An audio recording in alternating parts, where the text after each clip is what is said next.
Hello guys, let me start to study about lungs. Okay, lungs को आयुर्वेद में फुफ्फुस कहते हैं. ठीक है. फुफ्फुस की उत्पत्ति कैसे होती है? तो रक्त के फेन भाग से फुफ्फुस की उत्पत्ति होती है. वो मॉडर्न पढ़ लेते हैं, आयुर्वेद इतना ही. The lungs occupies the major portion of thoracic region. जो हमारे लंग्स होते हैं ये हमारे पूरे थोरेसिक रीजन है. थोरेसिक रीजन में जो मेजर पोर्शन होता है वो हमारे लंग्स ही ऑक्यूपाई करते हैं. ठीक है. और ये एक चीफ रेस्पिरेटरी सिस्टम है या ऑर्गन है. ठीक है. The lungs occupy the major portion of thoracic region. It is a chief respiratory organ. There is one pair of lung which is separated by mediastinum by right and left lung. देखो, जो हमारे lungs होते हैं वो pair में होते हैं. ठीक है. तो यहाँ से हमारे ट्रैकिया आता है. ट्रैकिया का बाइफर्गेशन होता है. ये हमारे दोनों लंग्स में जाता है. तो ये बीच में हमारी मीडियास्टर्नम है. मीडियास्टर्नम जो है वो हमारे दोनों लंग्स को सेपरेट करती है. ठीक है. तो वही लिखा है यहाँ पे कि हमारा जो पेयर है लंग का वो सेपरेट होता है बाय मीडियास्टर्नम से. फिर है there are 10 bronchopulmonary segments in each lung. जैसे ये लंग है, यहाँ पे हमारा ट्रैकिया आया. ट्रैकिया का बाइफर्केशन हुआ. फिर ये ब्रोंकीज जो है वो डिवाइड हुई. तो ब्रोंकीज जो है वो हमारे लंग्स में एंटर करती है. फिर वहाँ से कुछ ब्रैंकियोलिस बनता है. ठीक है. ये जो इतने सारे छोटे छोटे सेगमेंट में होते हैं ब्रैंकियोलिस. फिर इसके ऊपर रहती है हमारी एल्वलाई. तो ये जो सेगमेंट्स है ये हमें 10 सेगमेंट से ऐसे बताए हैं. फिर है each lung invaginated the corresponding pleural cavity. जो हर एक लंग्स जो है उसके पास में उसकी करस्पॉन्डिंग प्लूरल कैविटी होती है. The lungs are sponge in texture. जो लंग्स होते हैं उनका जो टेक्सचर होता है वो स्पॉन्ज लाइक होता है. अगर हम लंग्स की सिचुएशन देखें तो the lungs are a pair of respiratory organ situated in the thoracic cavity. जो लंग्स है वो एक रेस्पिरेटरी ऑर्गन का पेयर है जो कि हमारे थोरेसिक कैविटी में सिचुएटेड है. अगर हम कलर की बात करें तो चिल्ड्रंस में लंग्स का कलर पिंक कलर होता है. यंगर में मतलब कि यंग में जो कलर होता है वो ब्राउन या फिर ग्रेइश कलर का होता है. और gradually they becomes molted black because by the deposition of inhaled carbon particles. जब स्मोकिंग की जाती है कोई भी कार्बन पार्टिकल्स जो होता है उसका इन्हेलेशन जो होता है वो अगर ज़्यादा क्वांटिटी में हमारे लंग्स में जाता है तो हमारे लंग्स का कलर ब्राउन से मॉल्टेड ब्लैक हो जाता है. ठीक है. अगर हम वेट की बात करें तो हमारी जो राइट लंग है उसका वेट है 625 ग्राम.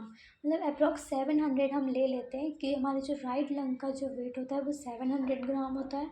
और हमारा लेफ़्ट लंग जो होता है वो 575 ग्राम होता है. ये जो होता है लेफ़्ट लंग उसका जो वेट होता है वो कम होता है हमारे राइट लंग के कंपेरिजन में. क्योंकि यहाँ पे हमारी लेफ़्ट लंग में कार्डिक नॉच होती है जहाँ पे हमारे हार्ट के लिए स्पेस चाहिए होता है. ठीक है. इसीलिए हमारे लेफ़्ट लंग का जो वेट होता है वो थोड़ा कम होता है. अगर हम इसके एक्सटर्नल फीचर्स देखें तो etch lung is conical in shape. ठीक है. जो लंग्स होते हैं ये कोनिकल शेप के होते हैं. ठीक है. कोनिकल शेप के होते हैं. तो इनमें एपेक्स होगा, बेस होगा और 3 बॉर्डर्स है. एंटीरियर बॉर्डर, पोस्टीरियर बॉर्डर और इन्फीरियर बॉर्डर. और 2 सरफेसेस हैं, कोस्टल और मीडियन सरफेसेस हैं. ठीक है. 2 surfaces, coastal surface and median surface. जो मीडियन सरफेस होता है इसके भी 2 पार्ट होते हैं, वर्टिकल पार्ट और मीडियास्टर्नल पार्ट. जो वर्टिकल पार्ट होता है उसे हम पोस्टीरियर पार्ट कहते हैं. जो मीडियास्टर्नल पार्ट होता है उसे हम एंटीरियर पार्ट कहते हैं. अब हम एपेक्स को देख लेते हैं कि हमारा एपेक्स जो है वो क्या है. ये हमारा लंग्स है. लंग्स में ये हमारा एपेक्स है. अगर हम एपेक्स की मार्जिन देखें तो यहाँ से हमारी क्लेविकल जाती है. यहाँ से हमारी जो क्लेविकल जा रही है तो क्लेविकल के अपर जो है वो लाई करता है हमारे लंग्स का एपेक्स. ठीक है. और हमारे क्लेविकल के मिडिल साइड ये स्टर्नम से अटैच है. ये इधर इसका मिडिल साइड है. यहाँ 2/3 आता है लेकिन यहाँ पे 1/3 है. तो क्लेविकल के मिडिल 1/3 से हमारा एपेक्स जो है उसके एबो होता है. ठीक है. यहाँ पे क्या लिखा है, the apex is directed upward. जो एपेक्स है वो डायरेक्टेड अपवर्ड है. ठीक है. मतलब ऊपर है. एंड लाई एबो the level of anterior end of first rib. First rib के एंटीरियर एंड के लेवल के ऊपर है. It reaches nearly and 1 inch above the middle 1/3 of the clavicle. जैसे मैंने अभी बताया था तो ये 1 इंच एबो होता है। जो हमारा क्लेविकल है, क्लेविकल के मिडिल 1/3 से 1 इंच ऊपर से हमारा जाता है एपेक्स, ठीक है। Just middle to the supra clavicular fossa, यहाँ पे हमारी क्लेविकल नॉच है, क्लेविकल सुप्रा क्लेविकुलर फोसा है जहाँ से हमारी क्लेविकल अटैच होती है, क्लेविकल के एक्सटर्नल एंड्स अटैच होते हैं जस्ट उसके मिडिल में, ऊपर में। ओके, अब अगर हम बेस की बात करें तो जो बेस होता है हमारा सेमिलुनार और कॉनकेव शेप का होता है, ठीक है। तो कहाँ होगा ये बेस हमारा, यहाँ होता है हमारा डायफ्राम। डायफ्राम के सुपीरियर पोजीशन पे हमारा बेस जो है वो लाई करता है, ठीक है। डायफ्राम के सुपीरियर पोजीशन में हमारा बेस लाई करता है, ये सेमिलुनर शेप का होता है और कॉनकेव शेप का होता है, ठीक है। और यहाँ पे जब डायफ्राम के नीचे हमारे पास में लीवर होता है, तो जो लीवर का जो राइट लोब होता है, तो लीवर डायफ्राम के लीवर का जो राइट लोब होता है उससे सेपरेट होता है हमारे राइट लंग का राइट लोब, और लेफ्ट लंग का लेफ्ट लोब जो होता है वो सेपरेट होता है हमारे डायफ्राम के थ्रू, किससे, लीवर के लेफ्ट लोब से, ठीक है। और स्टमक फंडस के स्टमक और स्प्लीन से। The base is semilunar and concave. It rests on superior surface of diaphragm, which separates the right lung from the right lobe of the liver and left lung from the left lobe of the liver, the fundus of the stomach and the spleen. जैसा मैंने अभी बताया same वही लिखा है यहाँ पे, ठीक है। अब अगर बॉर्डर्स की बात करें तो एंटीरियर बॉर्डर, पहले एंटीरियर बॉर्डर, तो अगर हम एंटीरियर बॉर्डर को देखें तो एंटीरियर बॉर्डर हमारी थिन होती है और पोस्टीरियर बॉर्डर से शॉर्ट होती है anterior border. Anterior border of left lung show a wide cardiac notch below the level of fourth costal cartilages.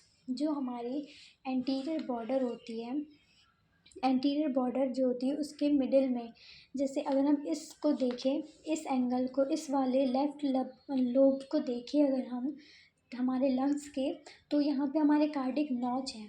तो एंटीरियर रीजन में कार्डिक नॉच होने की वजह से यहाँ पे हमारे पास कार्डिक नॉच होती है जो कि हमारे नीचे डाउनवर्ड जो है वो कर्व बनाती है फोर्थ कोस्टल कार्टिलेजेस से, और हार्ट एंड पेरिकार्डियम इससे अनकवर्ड होते हैं लंग्स के इस नॉच की वजह से। हमारे जो हार्ट और पेरिकार्डियम है लंग्स की वजह से यहाँ पे अनकवर्ड होते हैं, इसमें कवरिंग नहीं होती है। अगर हम पोस्टीरियर बॉर्डर की बात करें तो पोस्टीरियर बॉर्डर हमारी थिक होती है और इल डिफाइन होती है, और ये एक्सटेंड करती है हमारी 7 सर्वाइकल से 10 थोरेसिक वर्टिब्रा, और ये हमारे वर्टिब्रल कॉलम की, ठीक है। 7 सर्वाइकल और 10 थोरेसिक से एक्सटेंड करती है हमारी पोस्टीरियर बॉर्डर। अगर इंफीरियर बॉर्डर देखें तो ये सेपरेट करती है हमारे बेस को from coastal surface and medial surface से, ठीक है। तो ये हमारी बॉर्डर हो गई। अब हम सरफेस देखेंगे, दो सरफेसेस होते हैं, coastal surface and middle surface. जो कोस्टल सरफेस होता है वो लार्ज और कॉन्वेक्स होता है। It has impression of ribs and is constant with coastal pleura, ठीक है। जो कोस्टल सरफेस होता है वो हमारा लार्ज होता है, कॉन्केव होता है, उसमें हमारे रिब्स के कुछ इम्प्रेशन मिलते हैं जो कि कांस्टेंट होते हैं, ठीक है, कोस्टल प्लूरा के साथ में। और फिर है हमारा मिडिल सरफेस। तो मिडिल सरफेस जो होता है दो पार्ट में डिवाइड होता है, वर्टिबल पार्ट और मिडियल स्टर्नम पार्ट। जो वर्टिबल पार्ट होता है उसको पोस्टीरियर पार्ट कहते हैं, जो मिडियल स्टर्नम पार्ट होता है उसे एंटीरियर पार्ट कहते हैं। अब हम लंग्स के फीचर एंड लोब्स को देख लेते हैं। तो ये जो हमारा राइट लंग है ना, अगर हम इसके फीचर्स को देखें तो राइट लंग जो होता है वो हमारा हैवियर होता है, उसमें दो फीचर्स होते हैं। एक जो होता है ऑब्लिक्यू फीचर होता है, दूसरा होता है हॉरिजेंटल फीचर। ऑब्लिक्यू का मतलब जो इंक्लाइन से ले सकते हैं, इंक्लाइन तो आपने फिजिक्स में पहले पढ़ा ही होगा कि इंक्लाइन एंगल कैसे फाइंड करते हैं, तो वैसे ही ऑब्लिक्यू है। ऑब्लिक्यू फीचर का मतलब ये है यहाँ पे कि जो उसका एक साइड है वो ग्राउंड पे होगा, मतलब फ्लोर पे होगा, और जो एक है वो थोड़ा फ्लोर से ऊपर उठा हुआ होगा, तो ये होता है हमारा ऑब्लिक्यू फीचर। और हॉरिजेंटल जो है वो फ्लैट होता है, तो ये हमारा हॉरिजेंटल फीचर है। तो हमारे राइट लंग में दो फीचर्स हैं, ऑब्लिक्यू फीचर एंड हॉरिजेंटल फीचर, और 3 लोब्स हैं। अब दो फीचर है तो 3 लोब होंगे, upper lobe, middle lobe and lower lobe. और अगर लेफ्ट लंग की हम बात करें तो ये लेफ्ट लंग में हमारे पास में एक ही फीचर होता है, वो है ऑब्लिक्यू फीचर, और इसमें 2 लोब होते हैं, अपर लोब और लोअर लोब। और इसमें कार्डिक नॉच होती है, और कार्डिक नॉच के इधर एंडिंग में हमारे पास में लिंगुला होता है, ठीक है। जो लिंगुला है वो हमारे मिडल लोब के करस्पॉन्डिंग होता है, क्योंकि करस्पॉन्डिंग एंगल भी आपने पहले मतलब मैथ्स में पढ़ा ही है कि करस्पॉन्डिंग यहाँ का एंगल वैसे यहाँ पे वैसे ही हमारे मिडल लोब की करस्पॉन्डिंग हमारी होती है कार्डिक नॉच। ठीक है, अब थ्योरी पर देख लेते हैं। The right lung is divided into 3 lobes by 2 fissure। 3 lobes हैं, 2 fissure से डिवाइड हो रहे हैं। तो लोब्स क्या है, सुपीरियर लोब, मिडिल लोब और इन्फीरियर लोब। फिशर हमारे पास 2 है, ऑब्लिक फिशर, हॉरिजेंटल फिशर। अगर हम लेफ्ट लंग की बात करें तो लेफ्ट लंग डिवाइड होता है 2 लोब में, किससे, बाय 1 फिशर से। तो 2 लोब कौन से, सुपीरियर और इन्फीरियर लोब, और एक फिशर है ऑब्लिक फिशर। अब हम देख लेते हैं लिंग्यूला क्या है ना। लिंगुला जो है वो टंग शेप्ड प्रोजेक्शन है हमारे लेफ्ट लंग में, जो कि कॉर्डिक नॉच जो है उसके नीचे है, उसे हम कहते हैं लिंगुला, और ये करस्पॉन्डिंग होता है middle lobe of right lung. ठीक है, इसके करस्पॉन्डिंग होता है ये। अब हम देख लेते हैं कार्डिक नॉच क्या है। ये हमारे लेफ्ट लंग है, उसमें प्रेजेंट होती है हमारी कार्डिक नॉच। इसकी मार्जिन देख लेते हैं हम। Below the level of fourth costal cartilage, from the level of fourth costal cartilage, fourth costal cartilage के नीचे या फोर्थ कोस्टल कार्टिलेज के लेवल पे होती है। ठीक है, हमारी cardiac notch. If it passes laterally from 3.5 centimetre from the external margin, हमारी एक्सटर्नल मार्जिन के 3.5 सेंटीमीटर लेटरली जाती है हमारी कार्डिक नॉच। फिर इसका जो कर्व होता है वो डाउनवर्ड आता है। इसका जो कर्व 3.5 सेंटीमीटर लेटरली चलेगी, उसके बाद में इसका कर्व डाउनवर्ड आ गया, जो कि लिंगुला से अटैच होता है। And medially to reach the 6th costal cartilage 4 centimetre, ये 4 से 6 मतलब कि 2 कोस्टल कार्टिलेजेस क्रॉस करके आती है और इस तरह से 4 सेंटीमीटर की डिस्टेंस पे होती है। ठीक है, फ्रॉम मिडियन प्लेन। कि ये हमारी रही कार्डिक नॉच। अब हम फिशर्स देख लेते हैं हमारे। ये हमारा ऑब्लिक्यू फिशर दोनों साइड का, और ये हमारे एक हॉरिजेंटल फिशर। ठीक है, तो ऑब्लिक्यू फिशर की मार्किंग देख लेते क्या है कि और एक पॉइंट 2 सेंटीमीटर लेटरल, अगर 2 सेंटीमीटर लेटरल है ये पॉइंट, तो हमारी थर्ड थोरेसिक स्पाइन में जाएगा। इसका जो अनदर पॉइंट है वो जाएगा हमारे 5th rib of mid axillary line में, और जो थर्ड पॉइंट है वो 6th कोस्टल कार्टिलेज, जो कि 7.5 सेंटीमीटर होता है हमारे मिडियल लाइन के। ठीक है, फिर हॉरिजेंटल फिशर की अगर हम बात करें तो a point on the lateral border of right lung at the level of fourth costal cartilage, जो एंटीरियर लंग्स राइट लंग के एंटीरियर बॉर्डर में जो फोर्थ कोस्टल कार्टिलेज के लेवल पे रहता है हमारा हॉरिजेंटल फिशर, उसका जो सेकंड पॉइंट होता है 4th से 5th में आ जाता है, तो ये 5th रीब of the mid axillary line पे आ जाता है। तो ये हमारे दोनों फिशर्स हो गए।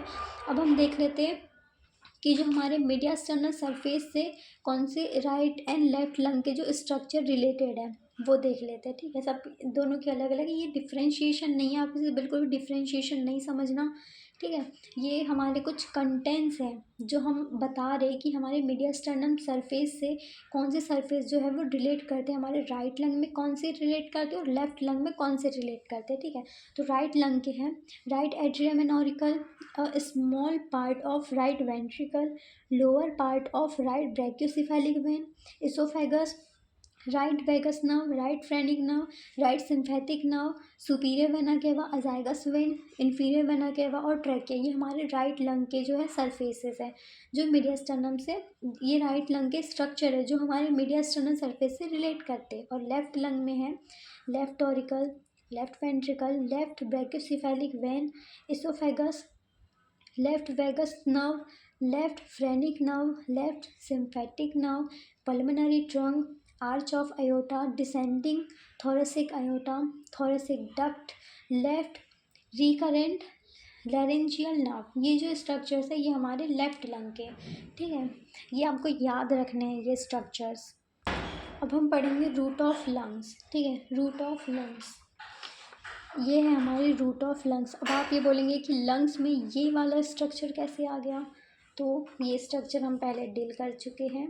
ये स्ट्रक्चर जो कि हमने हाई लंग्स पल्मोनरी लिगामेंट जब हमने प्लूरा में डिस्कस किया था तब हमने ये डायग्राम देखा था कि पल्मोनरी लिगामेंट क्या है, हाइलम क्या है, और हाइलम में क्या क्या स्ट्रक्चर्स है, कौन सी वेन्स है, कौन सी आर्टरीज है, ब्रैंकियोल्स है, ठीक है, ये सब हमने देखा था। तो ये पल्मोनरी लिगामेंट ही है जो कि हमारा क्या है, रूट ऑफ लंग्स। इसी का ये जो डायग्राम है यही एक्सटेंड हुआ है, ठीक है, राइट एंड लेफ्ट दोनों लंग का, ये राइट लंग का है और ये लेफ्ट लंग का है, ठीक है। तो रूट ऑफ लंग्स ये होती है। पहले रूट ऑफ लंग की हम देख लेते थेवरी।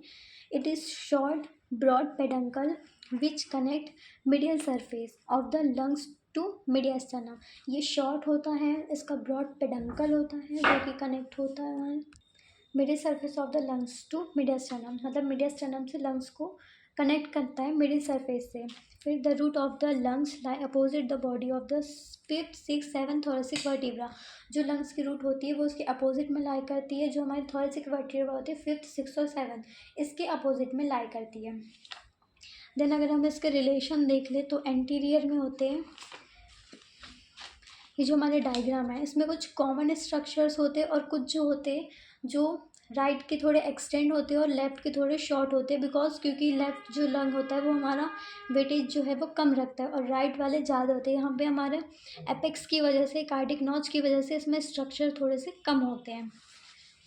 एंटीरियर जो है उसमें phrenic nerve, anterior pulmonary plexus and superior vena cava होती है। पोस्टीरियर में vagus nerve, posterior pulmonary plexus and descending thoracic aorta. अगर इसका सुपीरियर रिलेशन देखें तो terminal part of azygos vein, arch of aorta, and inferior में pulmonary ligament. And जब ये डायग्राम को अगर हम देखते हैं तो ये जो लास्ट में है, हमने जब हाइलम भी देखा था तो हाइलम जब एक्सटेंड हुआ था तब हमारा पल्मोनरी लिगामेंट बना था। तो ये जो पल्मोनरी लिगामेंट है ये हमारे एरियोलर टिश्यूज से बनता है। फिर ये हमारी lymph vessels and nodes, and this is pulmonary vein, pulmonary plexus, anterior pulmonary plexus. फिर ये हमारी pulmonary artery and posterior pulmonary plexus, bronchial vessels. और जब ये हमारा जब राइट लंग का जब हम देखते हैं इसमें हमें टू पार्ट्स जो है वो हमें एक्स्ट्रा मिलते हैं, जैसे कि इपार्शियल, ब्रोंकियल एंड हाइपर पार्शियल, ठीक है। ये जो स्ट्रक्चर है ये हमें एक्स्ट्रा मिलते हैं राइट लंग में, और लेफ्ट लंग में ये नहीं मिलता है हमें। जब हम इसके कंटेंट देखेंगे तो हमें पता चलेगा कि जो राइट लंग है उसमें थोड़े से ज़्यादा कंटेंट है और लेफ्ट में थोड़े कम है।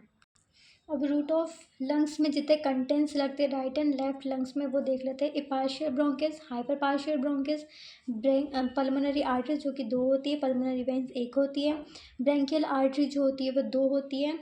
और अब हम लेफ्ट लंग के देख लेते हैं, और भी स्ट्रक्चर्स हैं। प्रिंसिपल ब्रोंकिस, पल्मोनरी आर्टरी वन होती है, पल्मोनरी वेन्स दो होती है, पल्मोनरी आर्टरी दो होती है, एंड ब्रोंकियल आर्टरी भी दो होती है।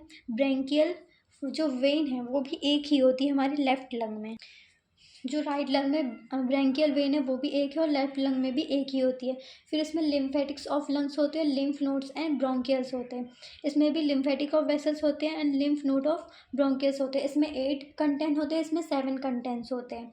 अगर हम अरेंजमेंट देखें दोनों लंग्स का तो जब हम एंटीरियर से पोस्टीरियर की तरफ जाते हैं दोनों लंग्स में तो हमें पल्मोनरी आर्टरी मिलती है, then pulmonary veins and then bronchials. अगर हम एबो डाउनवर्ड जाएंगे तो राइट लंग में हमें इपार्शियल ब्रोंकी मिलेगी, उसके बाद पल्मोनरी आर्टरी, फिर hyper bronchus and inferior pulmonary veins मिलेगी।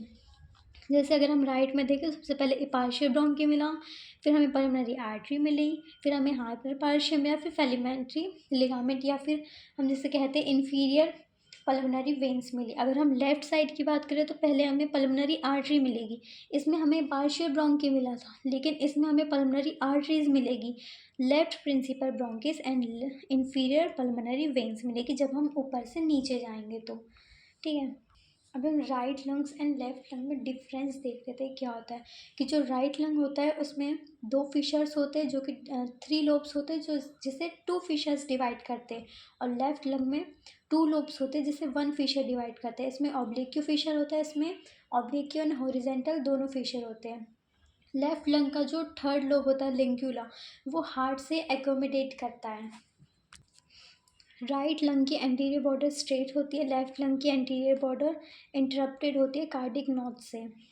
ये राइट लंग जो होता है वो लार्जर होता है, हैवियर होता है, इसका वेट जो होता है 265 मतलब अप्रोक्स 700 ग्राम का होता है। और जो लेफ्ट लंग होता है वो स्मॉलर होता है, लाइटर होता है, और इसका वेट भी हमारे राइट लंग्स के कंपैरिजन में कम होता है। जो राइट लंग होता है वो शॉर्ट होता है, वाइडर होता है, लेकिन जो हमारा लेफ्ट लंग होता है वो लॉन्गर होता है और नैरोवर होता है। इसमें कार्डिक नॉच भी प्रेजेंट होती है और लिंग्यूला भी प्रेजेंट होता है। जो राइट लंग है वो लाई करता है slightly above than left due to liver, and ये जो है वो स्लाइटली बिलो, मतलब जो राइट लंग है वो लीवर के लेफ्ट मतलब लीवर के ऊपर लाई करेगा, लेकिन जो लेफ्ट लंग है वो लीवर के नीचे लाई करेगा स्मॉल स्प्लीन में। अगर आरटीएस सप्लाई देखें तो ब्रोंकियस आर्टरी राइट साइड में वन ब्रोंकियल आर्टरी होगी और लेफ्ट साइड में टू ब्रोंकियल आर्टरी होगी। और पल्मोनरी आर्टरी जो होगी उसमें डीऑक्सीजनेटेड ब्लड जो है वो फ्लो करेगा। अगर वेनस ड्रेनेज देखें तो ब्रोंकियल वेन जो है वो राइट ब्रोंकियल वेन ड्रेन करेगी अजाइगस में, और जो लेफ्ट ब्रोंकियल वेन है वो ड्रेन करेगी हेमियाजाइगस वेन में। अगर लिम्फेटिक ड्रेनेज देखें तो इसमें ब्रोंकियो पल्मोनरी नोड्स होते हैं। The lymph from lungs is drained by superficial and deep vessels, lymph vessels into bronchopulmonary segments, lymph nodes at hilum। And अगर नर्व सप्लाई देखें तो सिंपैथिक नर्व जो होती है वो T2 to T5 होती है, और पैरासिम्पैथिक नर्व जो होती है वो वेगस से होती है। So thank you for watching.